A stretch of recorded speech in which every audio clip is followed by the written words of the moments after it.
Boa noite, gente, outra vez, porque eu não sabia se o microfone estava ligado, se não estava ligado, porque eu não estou enxergando, mas tudo bem. Vamos começar sério agora. Boa noite, sejam bem-vindos à nossa casa. Estamos sempre felizes em receber vocês, né? Sempre uma alegria enorme a gente se reencontrar toda segunda-feira para que a gente possa aproveitar, trocar energias, né? E isso é sempre uma coisa muito legal e importante. Ficar na casa espírita, as pessoas às vezes se questionam, né? Porque eu fico, se eu vou ficar 40, 50 minutos, de 60, com a vida tumultuada que nós temos, ficar neste ambiente onde predomina uma energia positiva, calmante, revigorante, que traz para nós uma calma, uma paz interior e que traz também a reflexão, para que a gente possa começar a semana refletindo sobre o que a gente vai fazer, sobre a nossa vida, sobre as coisas, para enfrentar positivamente os problemas que vão aparecer e aparecem, são normais, né? A gente está aqui por causa desses desafios também, e ter sempre a palavra amiga de um convidado especial, como a gente tem hoje, que é o Eugênio, né? Que traz para nós uma reflexão. E é importante, o tempo que vocês permanecerem aqui, vocês estão recebendo. Tem pessoas que ainda não compreenderam isso, só chegam para tomar o passe. E aí não entendem por que não funciona. Né? O passe não funciona para mim. Não funciona mesmo, com certeza, porque é preciso que a gente faça uma mudança interior também. É preciso que a gente reflita. Né? Não é uma palestra rapidinha.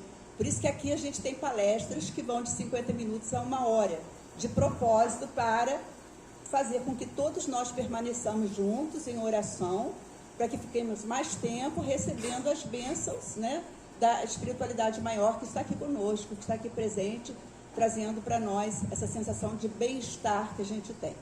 Então, como a gente começa sempre, e embora a gente esteja um pouquinho atrasado, a Sônia vai fazer alguns momentos de reflexão para a gente apaga as luzes, como sempre, e a Sônia orienta uma meditaçãozinha.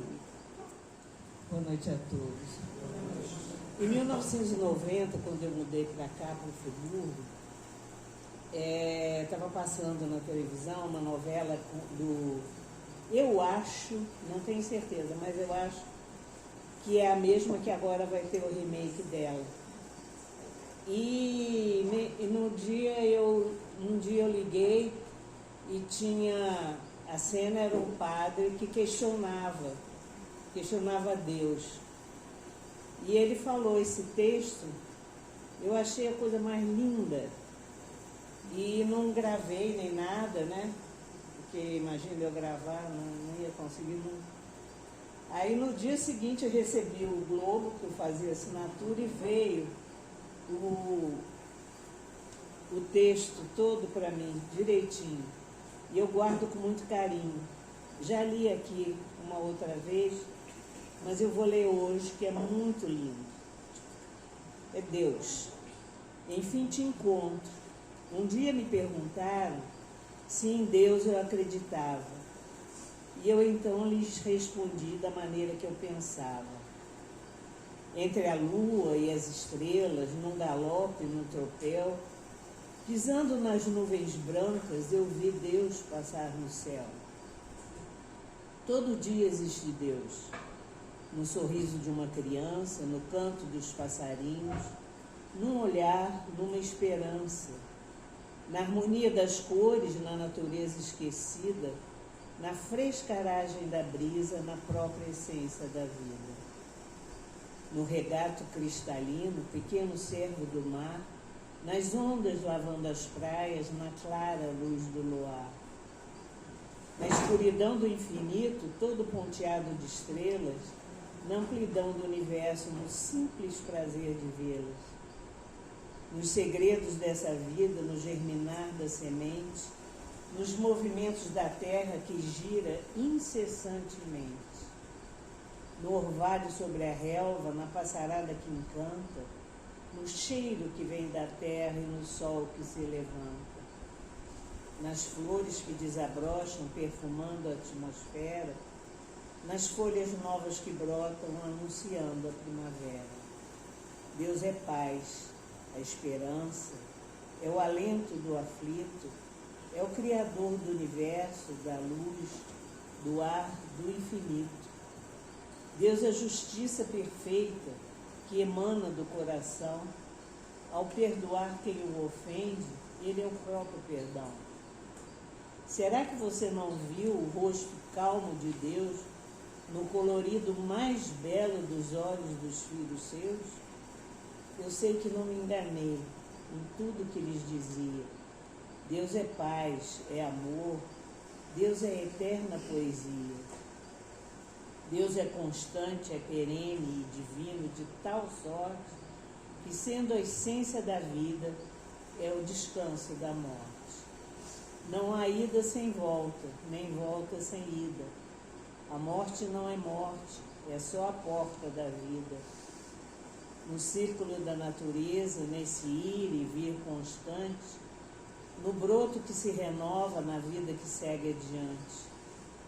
E quem semeia bondade, em quem ajuda o irmão, colhendo a felicidade, cumprindo a sua missão. No suor de quem trabalha, no calo duro da mão, no homem que planta o trigo, no trigo que faz o pão. Você pode sentir Deus pulsar no seu coração. Após essa meditação, o Juliano vai fazer a leitura de uma página. Todos do livro Fonte Viva. Estás doente? E a oração da fé salvará o doente e o Senhor o levantará. Está em Tiago, capítulo 5, versículo 15. Todas as criaturas humanas adoecem, todavia são raros aqueles que cogitam de cura real. Se te encontras enfermo, não acredites que a ação medicamentosa, através da boca ou dos poros, te possa restaurar integralmente. O comprimido ajuda, a injeção melhora, entretanto, nunca te esqueças de que os verdadeiros males procedem do coração. A mente é fonte criadora. A vida, pouco a pouco, plasma em torno de teus passos aquilo que desejas. De que vale a medicação exterior se prossegues triste, acabrunhado ou insubmisso? De outras vezes, pedes o socorro de médicos humanos ou de benfeitores espirituais, mas ao surgirem as primeiras melhoras, abandonas o remédio ou o conselho salutar e volta aos mesmos abusos que te conduziram à enfermidade. Como regenerar a saúde se perdes longas horas na posição da cólera ou do desânimo? A indignação rara, quando justa e construtiva no interesse geral, é sempre um bem, quando sabemos orientá-la em serviços de elevação. Contudo, a indignação diária, a propósito de tudo, de todos e de nós mesmos, é um hábito pernicioso de consequências imprevisíveis. O desalento, por sua vez, é clima anestesiante, que entorpece e destrói. E que falar da maledicência ou da inutilidade, com as quais despendes tempo valioso e longo em conversação infrutífera, extinguindo as tuas forças? Que gênio milagroso te doará o equilíbrio orgânico, se não sabes calar, nem desculpar, se não ajudas, nem compreendes, se não te humilhas para os desígnios superiores, nem procuras harmonia com os homens? Por mais que se apressem socorristas da terra e do plano espiritual em teu favor, devoras as próprias energias, vítima imprevidente do suicídio indireto. Se estás doente, meu amigo, acima de qualquer medicação, aprende a orar e a entender, a auxiliar e a preparar o coração para a grande mudança. Que assim seja. Hoje com o nosso querido amigo Eugênio Correia, que trouxe para nós um tema muito importante nos dias atuais, a lei do livre-arbítrio, né, da liberdade. E ele vai exatamente falar sobre isso, para que nós possamos refletir, para saber o que a gente pode fazer ou não, o que deve ou não. Então, que Deus abençoe as palavras desse nosso irmão, que traga para nós a sabedoria que ele traz sempre, através dos nossos palestrantes. O tema de hoje é da lei de liberdade, o livre-arbítrio. Nós temos várias as chamadas leis morais, que eu acho que é uma das coisas que, como tema de quem quer refletir, não obrigatoriamente para falar para outros, mas principalmente para conversar consigo mesmo, é muito bom, né? E não é uma questão para ser gravada, é uma questão para ser administrada à luz da razão, mas fazendo raízes no coração, que é o que é importante. E uma das leis mais interessantes, todas são ótimas, mas uma das mais interessantes é a liberdade. Porque nós nascemos querendo a liberdade, ou pela liberdade, quando do ventre da mãe, por um caminho ou por outro, somos colocados na vida. Numa vida que, para aqueles que estudam a doutrina espírita e outras percepções espiritualistas, que nessa linha raciocinam, estamos entrando numa prisão, que é o corpo para o espírito, e uma série de limitações que esse nosso meio físico nos traz.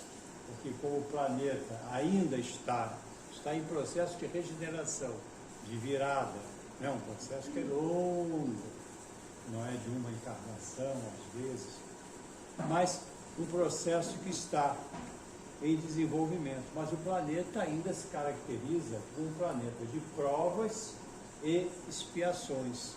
Para nós, na linguagem da doutrina espírita, aquilo que a gente vem ser provado no nosso, entre aspas, amadurecimento espiritual, e naquilo que a gente vem, expiação, resgatar. Porque uma linguagem é mais descontraída, porque pisamos na bola em questões morais e outra passagem, ou às vezes nessa mesma, né?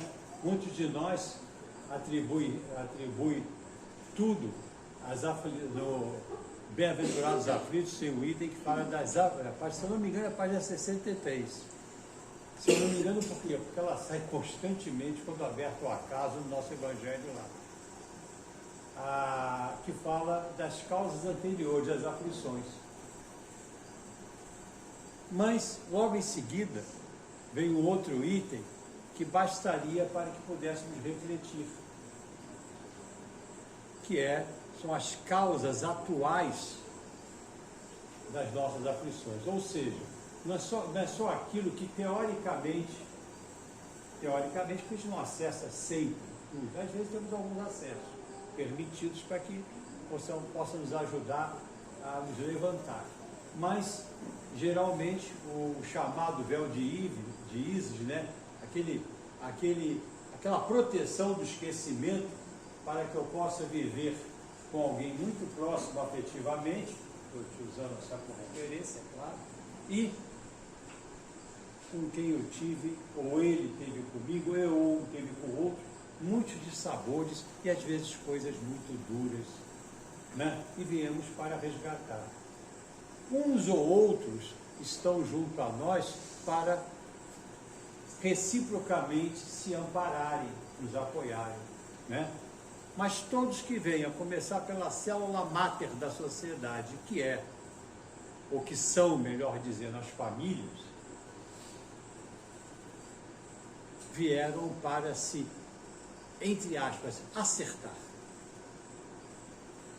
A gente veio para se reparar, eu vou usar um termo eufêmico, adoro essa palavra eufêmica, que um amigo meu de outra instituição fala muito. Ele não gosta de falar em espíritos imperfeitos, ou espíritos maus, ele usa espíritos equivocados. Então, parafraseando um pouco aqui da linguagem, esses termos que ele usa, eu diria o seguinte: equívocos pretéritos. Meu pai seria direto. Pisamos na bola, moralmente falando, não é? Enfiamos o pé na jaca até o final. Fizemos o que não devíamos e às vezes em grandes proporções.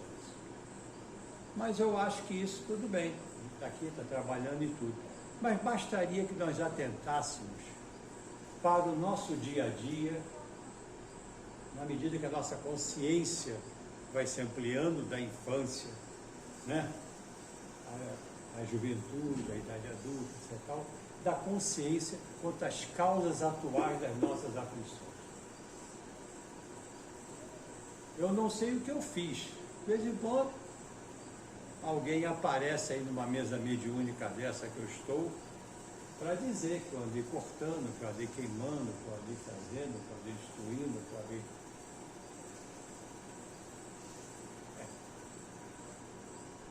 Hoje a espada já não está mais nas mãos, mas existem outras maneiras de utilizá-la, né? Tomara que eu tenha esquecido todas. Mas bastaria que eu olhasse para aquelas desta vida, porque ao olhar para essa pequenidade que eu tenho, um eufemismo ridículo. A gente nem vai perguntar. Nem pergunta. Essa pequenidade que eu tenho, eu olhando um pouco para trás, já reservaria para mim várias encarnações à frente para ver se a gente recupera. Até porque a gente vive escorregando em algumas cascas de banana similares. Tudo bem, antigamente era um tremendo numa casca de uma banana da terra imensa, pegou uma d'água depois, e pisou numa casca de banana maçã um pouco melhor, mais bonitinha. Hoje talvez esteja pisando até no que a gente chama de banana nanica, banana ouro, para mim pelo menos as duas, o mesmo nome, que as pequenininhas, mas ainda fazemos muita coisa. E o tema nosso tem tudo a ver com isso, porque essas coisas que nós continuamos reincidindo, fazendo novamente, mesmo não querendo às vezes, ou fazendo achando que é o correto, abraçando esse ou aquele caminho, essa ou aquela ideologia, e sob essas desculpas todas, continuando com o pé no mesmo erro.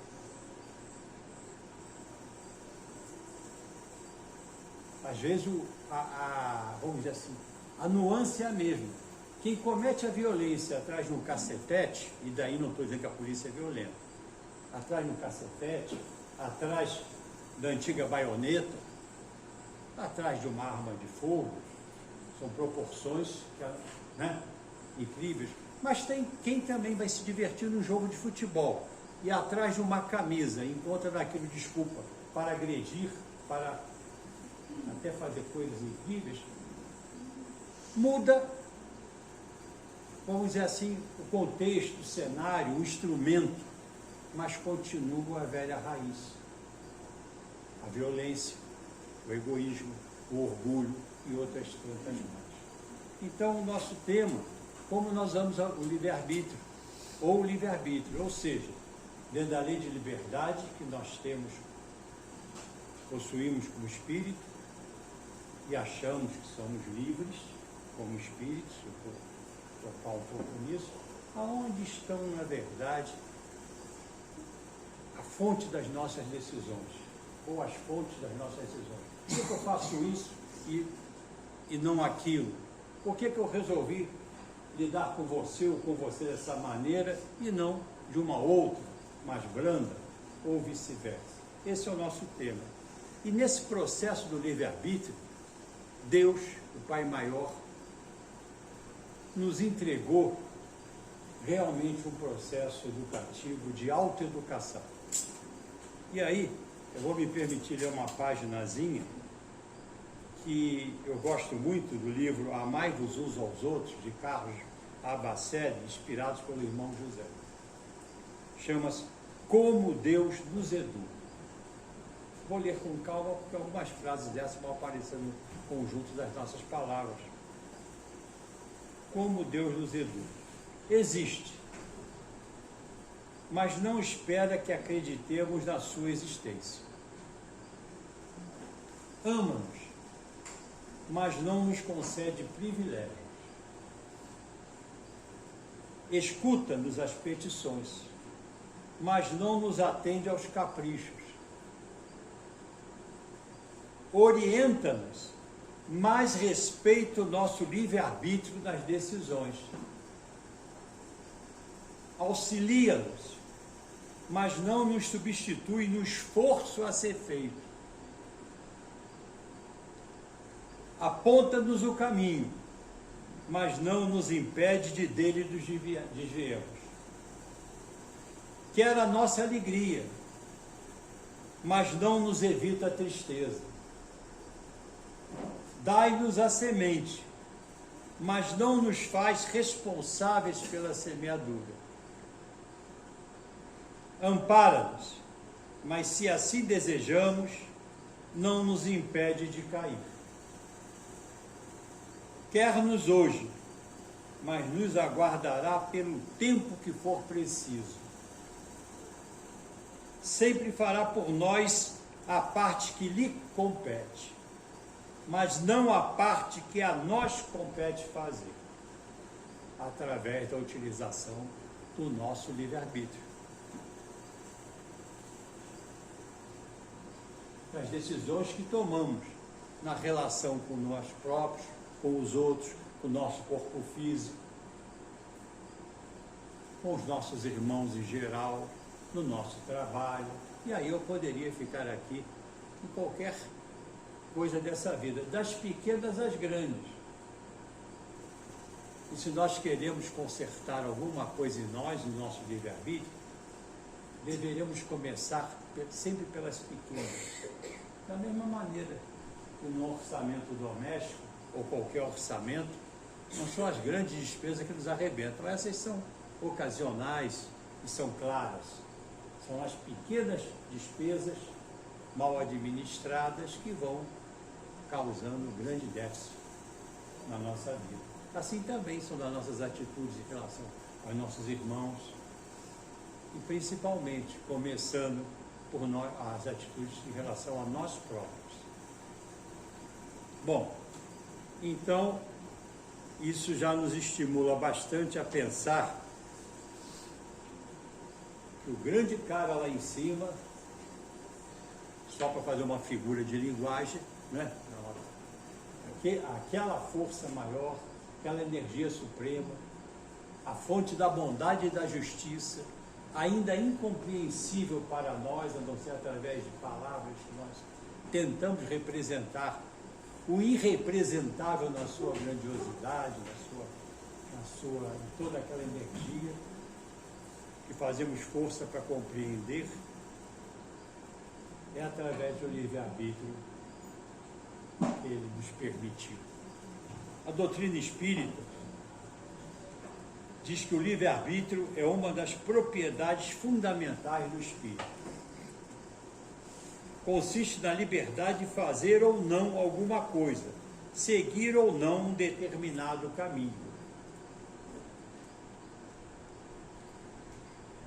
O Livro dos Espíritos, em sua questão 843, nos dá uma resposta muito interessante, que diz o seguinte: uma vez que o homem tem a liberdade de pensar, tem a de agir. Sem o livre-arbítrio, o homem seria puramente uma máquina. Aí a gente se sente assim, uma responsabilidade imensa. Mas não é que nós não a tenhamos.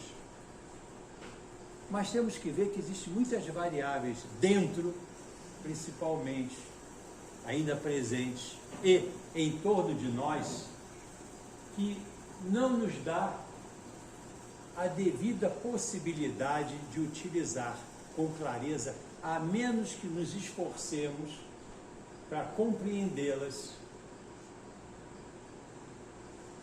de agirmos realmente com um livre arbítrio. É como se fôssemos pessoas, arbítrio lembra árbitro, né? É como se estivéssemos arbitrando uma partida de futebol sem entender direito as regras. Daí a importância do estudo doutrinário, que nos ajuda a compreender através das leis morais. Já pensou? Se eu não conheço direito as leis, conheço aquelas coisas que me diziam desde pequeno às vezes, ou que no catecismo, por um dos caminhos religiosos, me fizeram assim, aceitar, admitir. Conheço meu pai, que com a melhor das intenções, pai, mãe, nossas figuras parentais importantes, aquela progenitora que nos ajudava, e outros tantos foram significantes da nossa vida, que com a melhor das intenções nos davam atitudes prontas. Mandatos que ficam na nossa cabeça, vou usar um nome mais diferente, crenças. No que é certo, no que é errado, no que é bom, no que é ruim, no que eu devo ou não fazer, na relação com ele, na relação com ela. Bom, inclusive, volto a dizer, com as melhores intenções. São os professores na escola, que são pessoas também tiveram uma formação,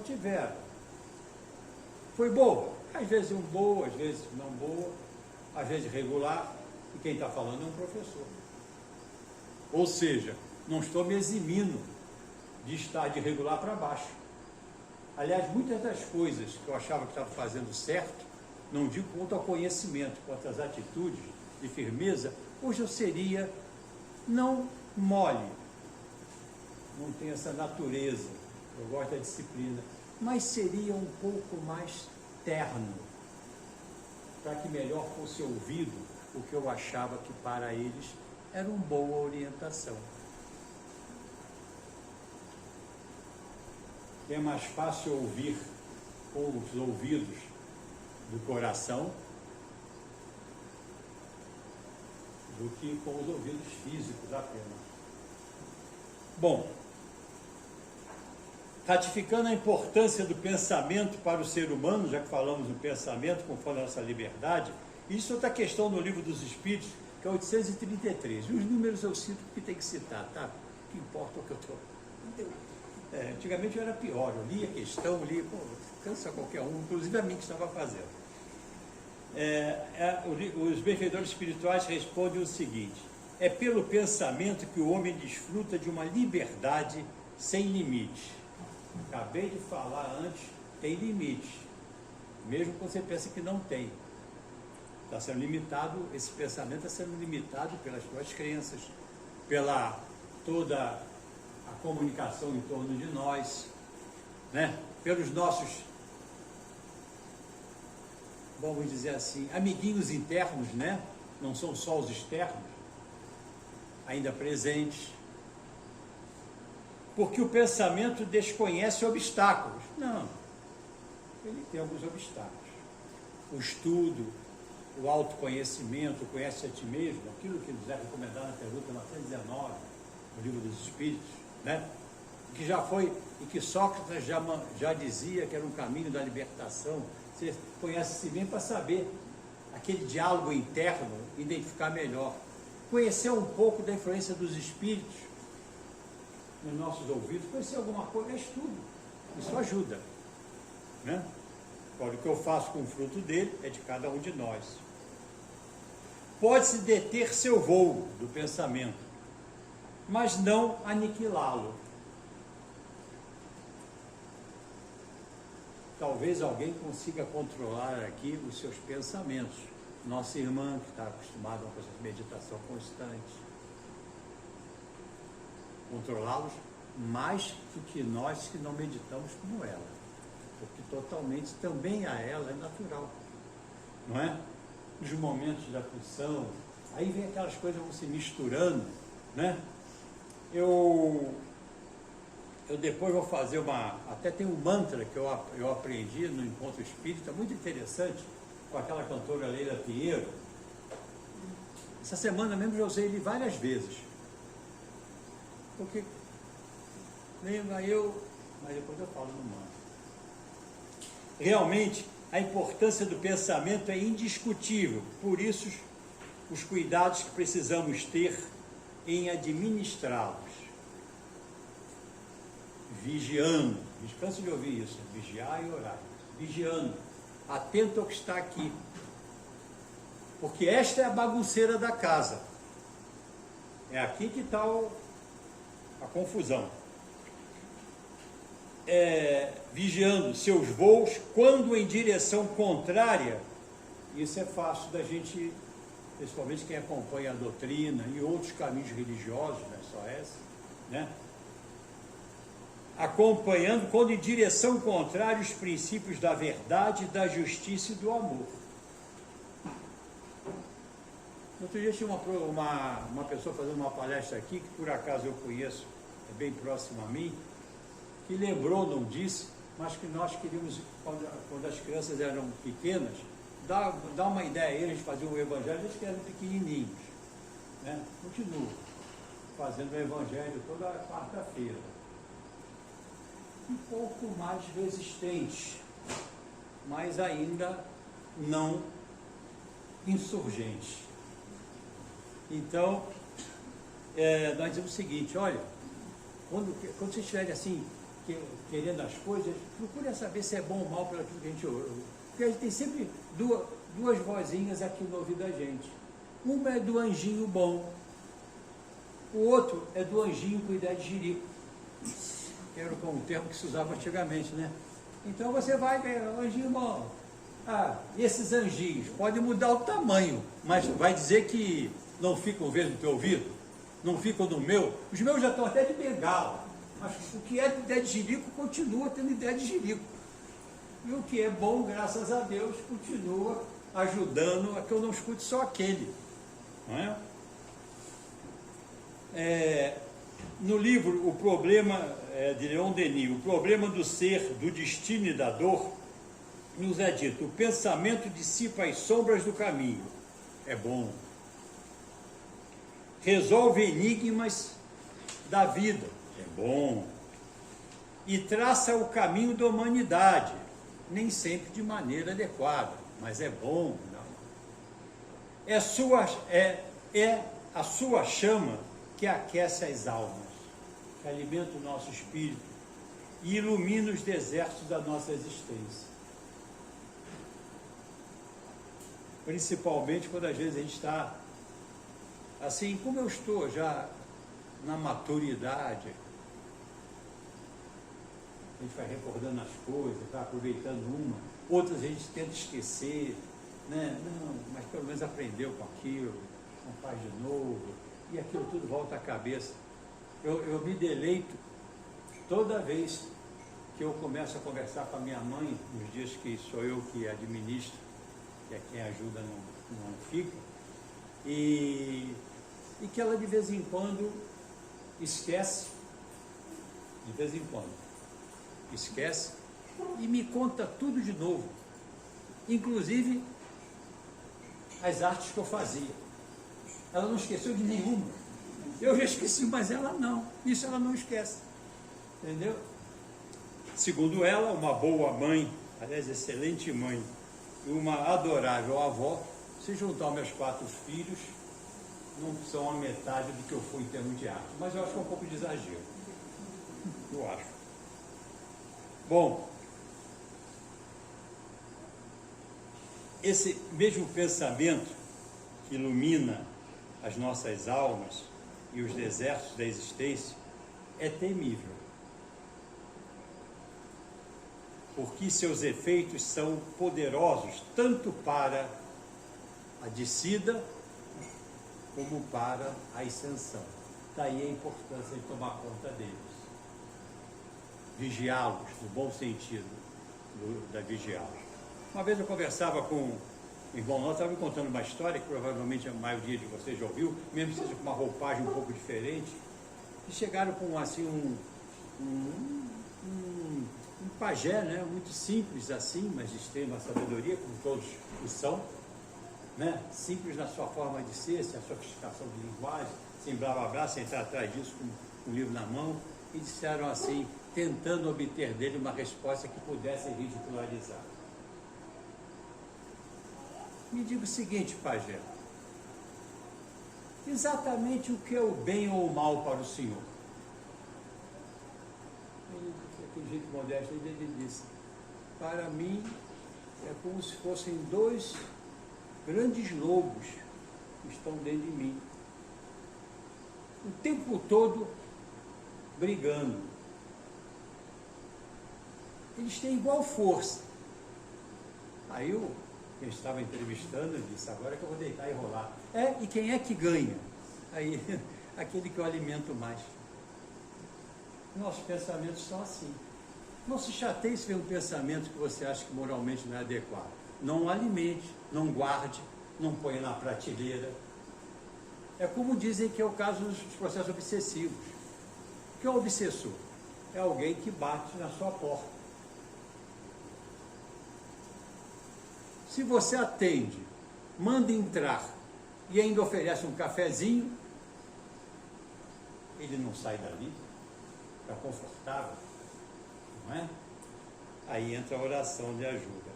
Mas aí vem Leila Pinheiro, um dia no encontro do Seja, lá no Rio de Janeiro, num shopping que agora até parece que já mudou de novo, o Via Parque, ela estava fazendo a apresentação dela e ela disse, ela é uma cantora e tudo, ela disse que ela tinha um mantra que ela usava para, vamos dizer assim, inibir, não cultivar os maus pensamentos.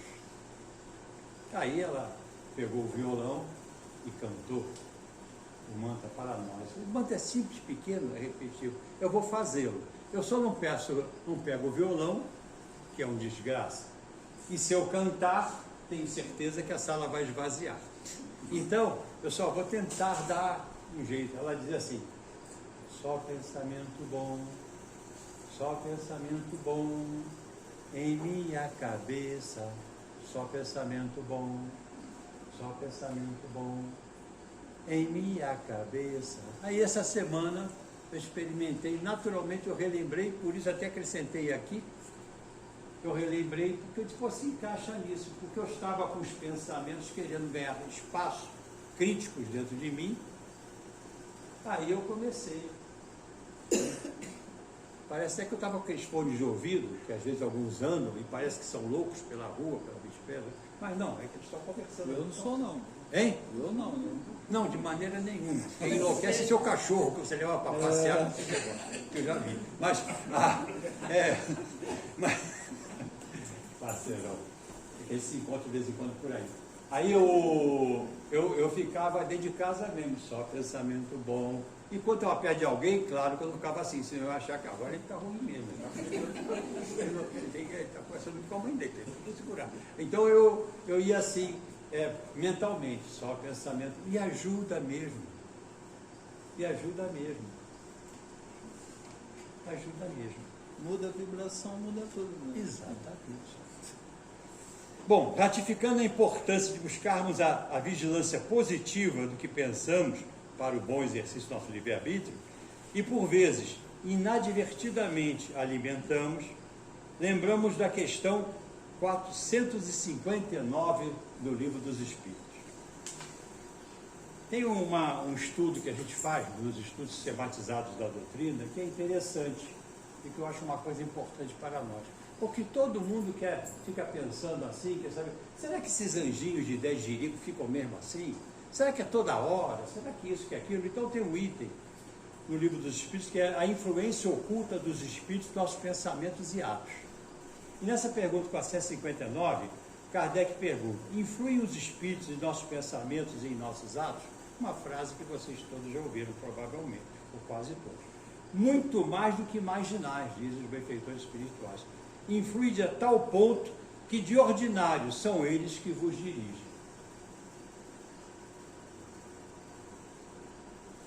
Não, eu não.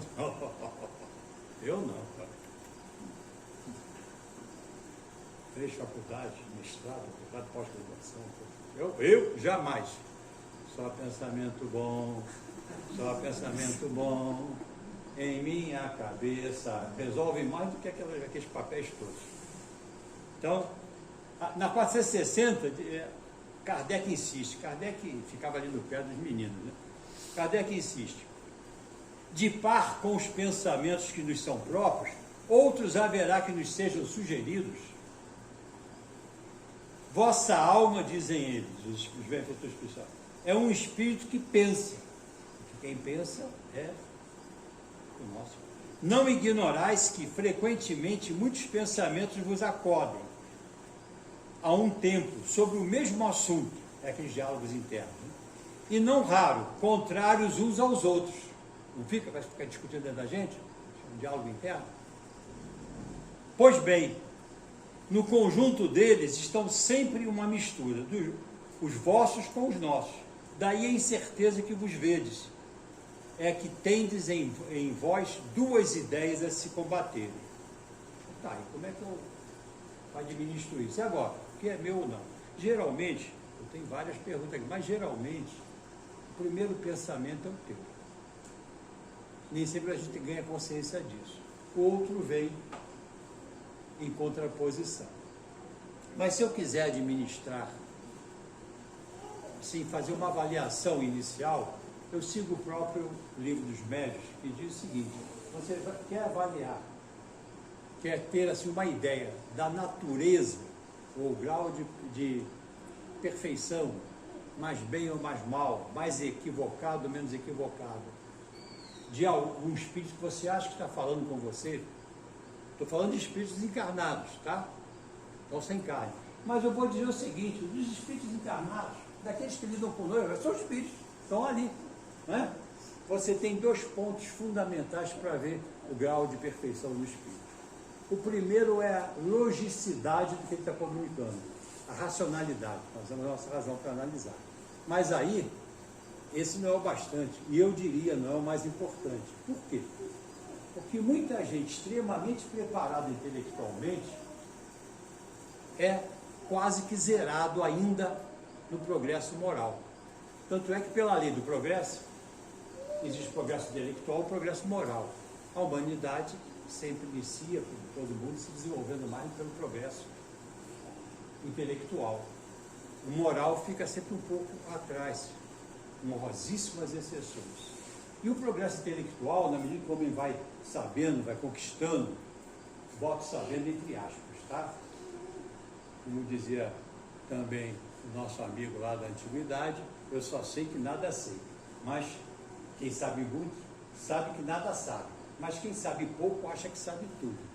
Então, mas o progresso moral, mais cedo ou mais tarde, se o espírito não for positivo, vai pisar na bola. Porque muitos espíritos extremamente adiantados intelectualmente, no progresso intelectual, encarnados ou desencarnados, um Mago Negros, por exemplo, etc. tal, são extremamente preparados e ainda tem um toque teatral de te seduzir, te analisam, te conhecem, através das palavras as quais sabem que você alia uma avaliação positiva. Mas mais cedo ou mais tarde, como qualquer trambiqueiro, vai pisar, vou usar uma frase também de papai, na bola. Eu acho que eu já falei aqui, mas reparto com vocês. Um dia um parente nosso, assim, bem simples e muito crédulo, foi enganado lá num banco e tudo, tinha recebido um dinheiro alto e foi enganado, seduzido por uma fraqueza interna também, não era só pela questão intelectual. Ofereceram a ele uma vantagem do dinheiro que ele tinha pego, ele aceitou, evidentemente perdeu. E ele dizia, mas a pessoa não, a pessoa era assim, um senhor, uma pessoa assim de aparência boa, falava tranquilo, etc. Me deu toda a confiança. Quando ele saiu, o meu pai disse, falou o nome dele. Como ele é ingênuo. Aí eu disse, pai, eu estava pensando, pai, mas ele disse que era um senhor, era assim uma pessoa assim, simpática, agradável, assim. Aí ele disse, eu vou te dizer duas coisas que eu quero que você não esqueça, filho. Eu diria que é. Primeiro, os canalhas também envelhecem. Não é só porque adquiriu um cabelo branco, isso que aquilo, ou que está até com a bengala, qualquer coisa que é melhor do que o outro que está ainda inteirado, de uma máquina. Primeira coisa. E segundo, o seguinte, 171, se tivesse cara de 171, não conseguia ser 171. Então, 171, o enrolador, o trambiqueiro, ele é simpático, ele é agradável, ele nos encanta. Ensaboado. Né? Hein? Ensaboado. Né? Ensaboado. Bom, então a moralidade é importante, mas cedo ou mais tarde a pessoa deixa para faz uma indução, não? Então, uma boa referência para nós. Há mais uma pergunta aqui interessante que nos auxilia a ver o quanto eles podem influenciar o nosso livre-arbítrio, as nossas decisões, as nossas análises. É sempre dentro de si mesmos que os homens inteligentes e de gênio tiram suas ideias, né?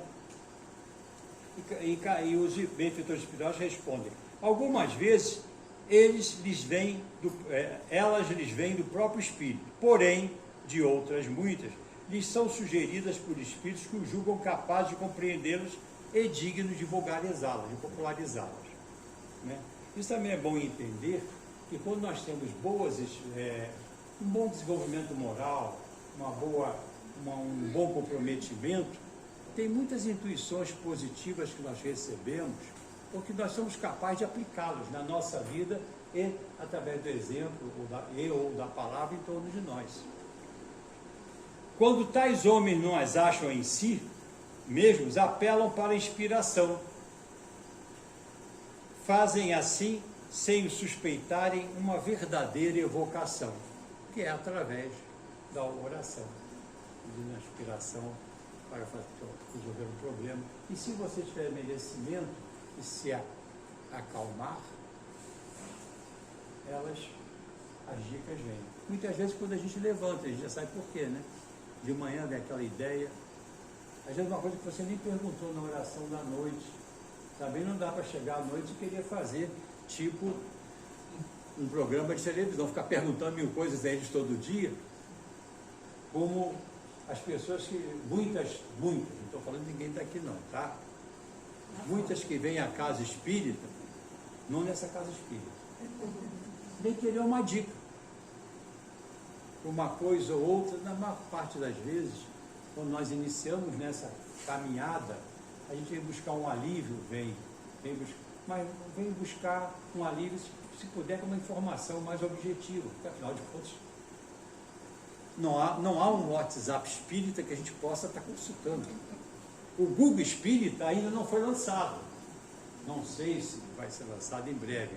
Então a gente tem que ter uma coisa aí de alguém, mas aí só vem para a gente a informação que nos é de merecimento, que pode nos auxiliar. E nem sempre é aquela que nos contorna a prova, é aquela que nos dá apoio para vivenciá-la, porque é através dela que nós precisamos, e muitas vezes, através desse processo, nós merecemos aprender, e não através do WhatsApp. Passa isso, passa aqui. Bom, disse, só para vocês dar um fechamento nessa parte, disse comumente ser sempre bom o primeiro impulso. É exato? Primeira ideia. Pode ser bom ou mal, conforme a natureza do espírito encarnado. É sempre bom naquele que atende às boas inspirações. Porque, no fundo, a gente ouve aquilo para o que nós damos sintonia, tanto do outro lado como desse lado. Tanto é que a gente fica extremamente impaciente, às vezes, em ouvir palavras ou em dar acolhimento a alguém, mas adoramos uma discussão, às vezes, ideológica, um comentário que eu diria um pouco picante quanto ao elemento da vizinhança. Quem sabe alguma informação aparentemente correta que possa nos facilitar algum movimento mais ágil em algum caminho que eles desejam. Ou seja, a gente dá chance. Aí o bandido se aproveita.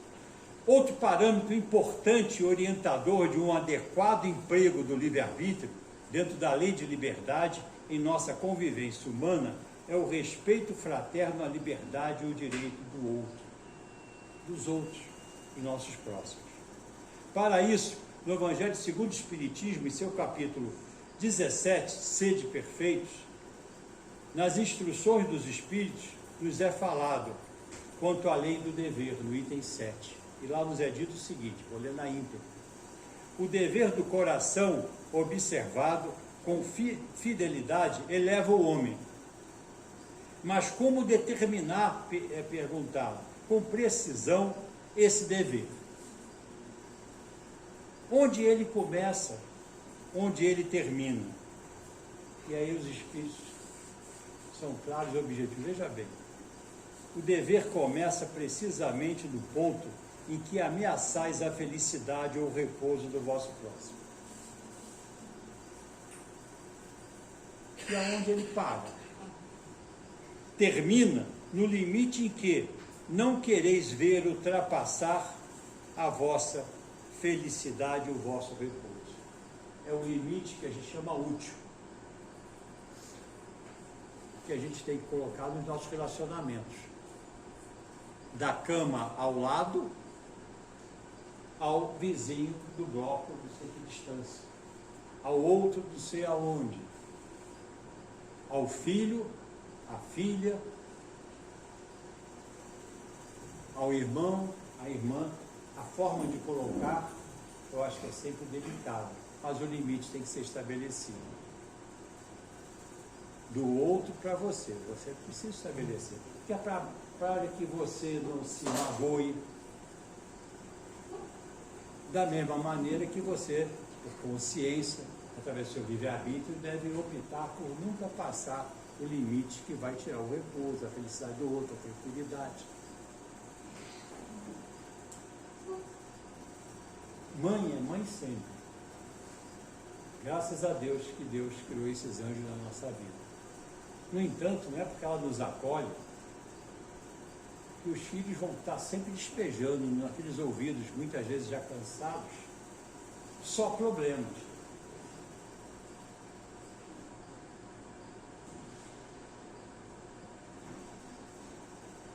Esposo, esposa, companheiro, companheira, ficante. Eu nem sei, tem tantos nomes hoje que eu me perco um pouco. Quando um filho mais velho diz alguma coisa, isso eu não conheço, o que é isso? Eu pergunto. Né? Eles vão atualizando a minha linguagem com o tempo. Mas ficante é uma das últimas que eu aprendi. Até por ficante,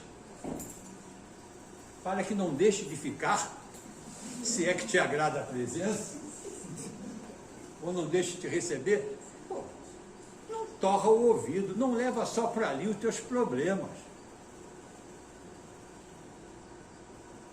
Divida, ouça, faça dos momentos do encontro, o encontro na mesa do jantar, o encontro numa brincadeira, no futebol, o encontro no bar, tomando ou não aquela caipirinha, aquela coisinha mais interessante, ou não na sua água tônica, sei lá, qualquer coisa que seja, mas seja qual for o momento, seja uma pessoa que acrescenta ao outro e, por isso, se permite ser acrescentado pelo outro. Desanuvie a sua vida. Simplifique. Simplifique. Alegre-se.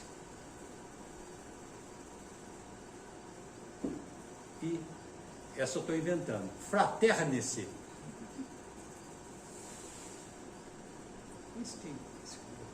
Livre-arbítrio.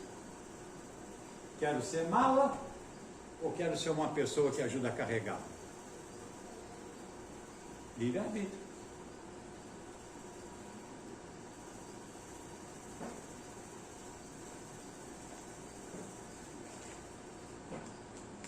A Clélia comentou comigo a importância de eu não andar tão rápido nas palestras como em outras casas me fazem, não foi? Ela mandou um avisinho para mim. Aí eu fiz uma palestra para 3h30, eu não sei se eu acertei. Hein? 50 minutos está bom, 50, 60. Você viu quanto tempo eu estou falando? Não, está dentro do limite ainda. Ainda tem 1h30, né?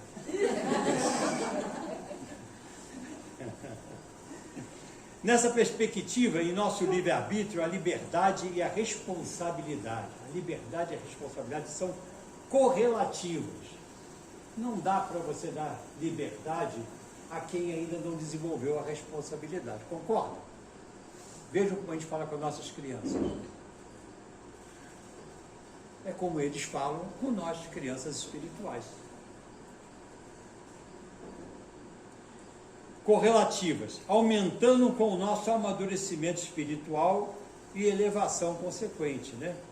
Portanto, lembremos de lembrar e nunca esquecer que é a responsabilidade do ser humano que promove a sua dignidade e a sua moralidade. Nosso livre-arbítrio começa não em relação ao outro, começa em relação àquilo que nós permitimos a nós mesmos. Porque amar o próximo com a si mesmo parece que é um negócio assim, a gente só pensa no outro, e deve pensar no outro, mas só consegue amar o outro quem consegue amar a si mesmo. Quem vive se auto-torturando, se auto-enganando, se autodepreciando, ou se auto-enaltecendo, o que são dois pontos extremos, mas tremendamente, vamos dizer assim, similares no mal que nos faz. Quem acha que é, sem ser, e quem acha que não é, já sendo alguma coisa, faz mal similar. Nem tanto ao mar, nem tanto à terra. Sem ela, sem essa moralidade, não seríamos nós, sem ela, não, a responsabilidade, não seríamos nós mais que autônomos, joguete das forças ambientais. A noção de moralidade é inseparável da noção de liberdade. E ambas são indiscutivelmente fruto da nossa responsabilidade em usar a liberdade que nos foi dada. Lembra como Deus educa? Ninguém nunca armou para um filho que você quer ver, armou, olha o termo, porque a gente arma. Com a melhor das intenções, mas arma. A gente quer saber se ele já sabe se conduzir. Isso eu aprendi do meu pai. Nós mudamos de um bairro para o outro, lá no Rio de Janeiro, quando eu era pequeno. Imagina quanto tempo faz isso. Ainda tinha bonde. Meu pai ensinou a gente a andar de bonde, quer dizer, explicou, né? E a gente ia pela primeira vez para o colégio sozinho. A gente saía lá do Riachuelo, ia lá para o Pilares, tipo Pilares, na abolição. Aquela abolição do colégio Guarani. Tinha uma faixa pesada, grande. E eu, quando ia com eles, confortado e andando, eu via aqueles meninos, aqueles rapazes, no estribo, soltar do bonde andando. Ó, primeira oportunidade que eu tive de exercitar, só que foi a primeira vez que deixou, só que ele me deu a liberdade para verificar se eu já tinha responsabilidade. E o estratégico nos seguiu. Quando chegou perto do Guarani, ó, aqui, ó, devo ter feito uma pose, eu nem imagino qual foi. Eu sei que o trouxa estava com a bolsa pesada no lado direito e saltei do bonde, ainda calculei, eu vou saltar, pô, não fiz nada, a bolsa foi mais rápida do que eu estabaquei, me arrebentei todo, não quebrei nada, graças a Deus, me arrebentei todo e tudo.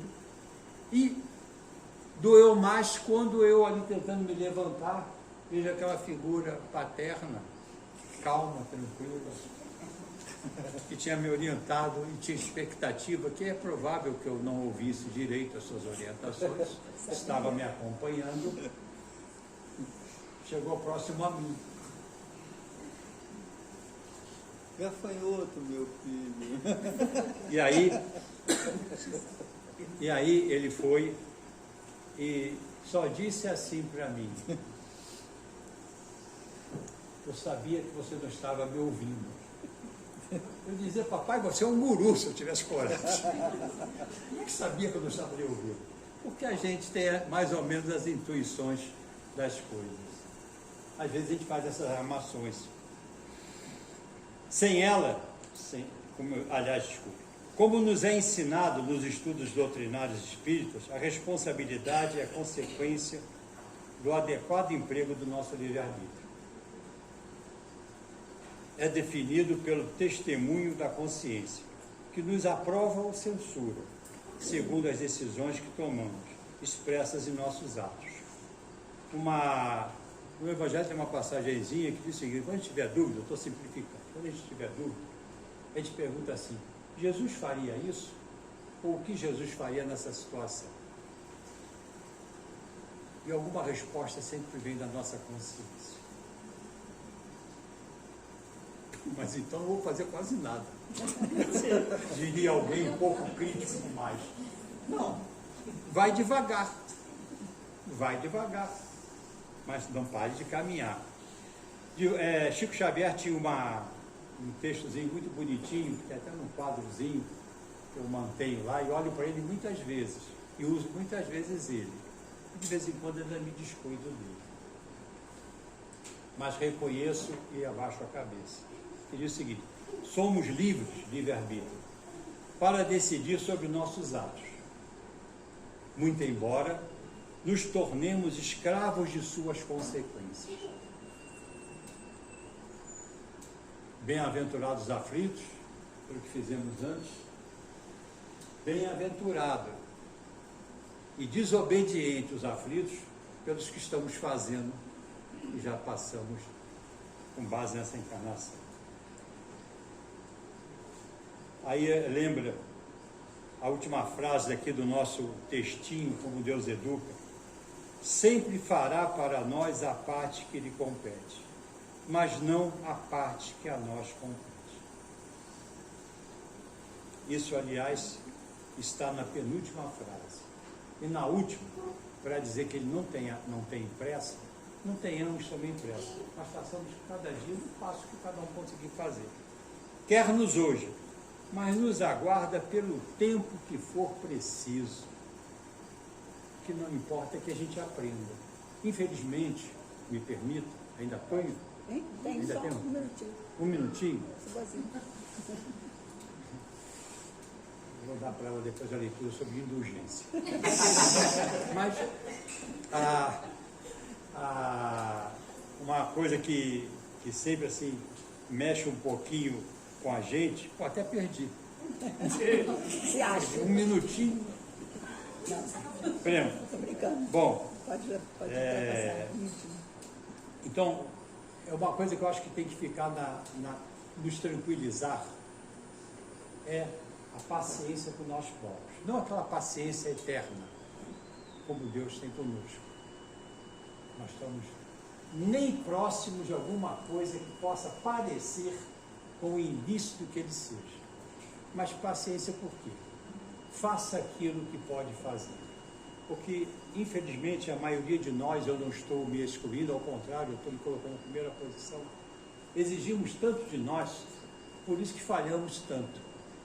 Vá das pequenas coisas, dos pequenos passos. Não tenha pressa. É como aquela dieta fantástica que a gente aprende num congresso, num encontro final de semana, e já começa segunda-feira matando ela no pau. Não exagere. É como hoje, semana eu vou corrigir meu orçamento. Não, essa semana eu vou iniciar naquilo que for possível, melhorando a administração entre receita e despesa. Eu vou dar jeito hoje naquele moleque. Já sabe que não vai dar certo, eu queria garantir isso. Não, eu vou conversar, amanhã eu vou ter que repetir. Não fizeram conosco a vida toda e ainda fazem.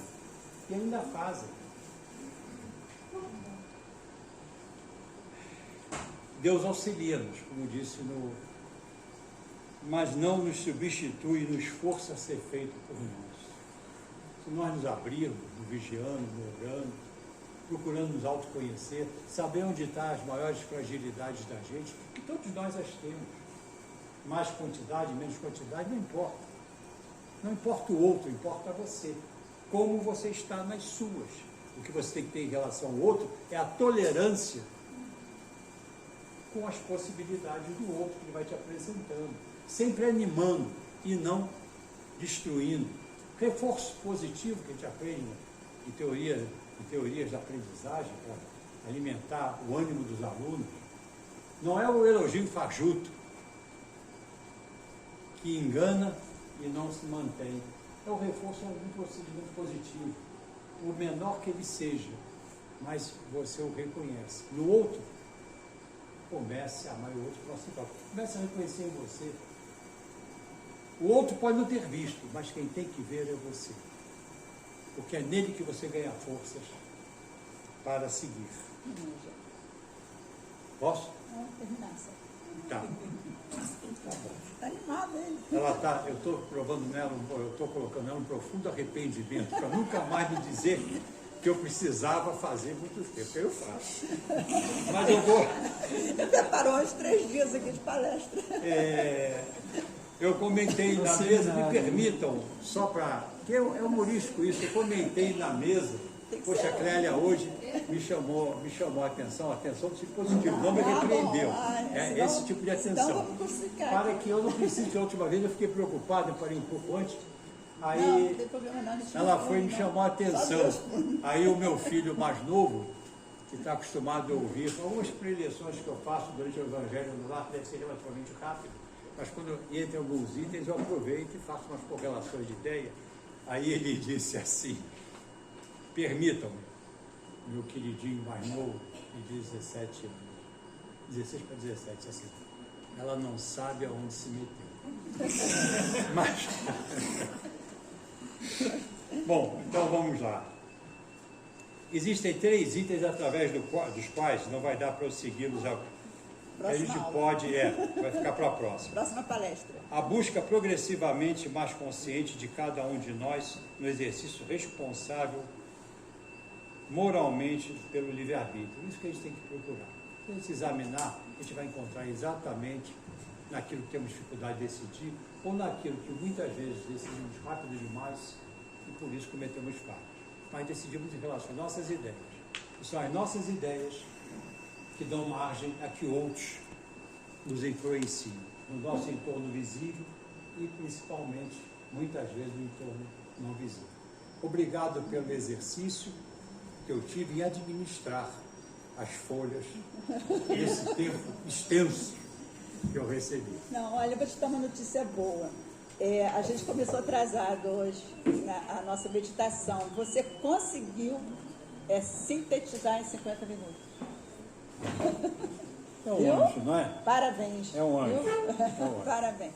Só para o meu irmão aqui não dizer que eu não dei alguns minutinhos para ele, eu pedi ele para fazer a prece no final. Hoje a gente está divertido, né? Que bom. Graças a Deus.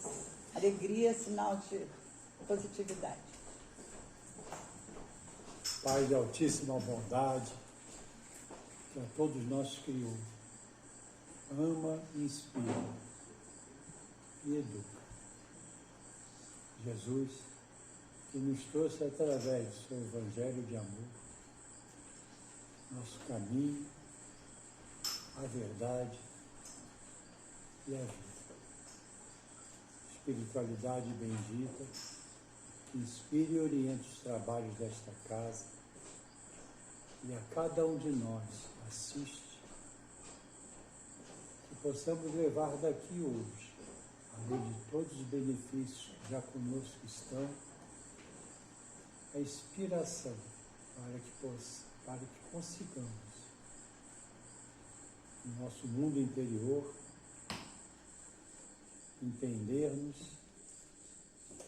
e a todas as forças que em nosso entorno a nós influencia o pensamento,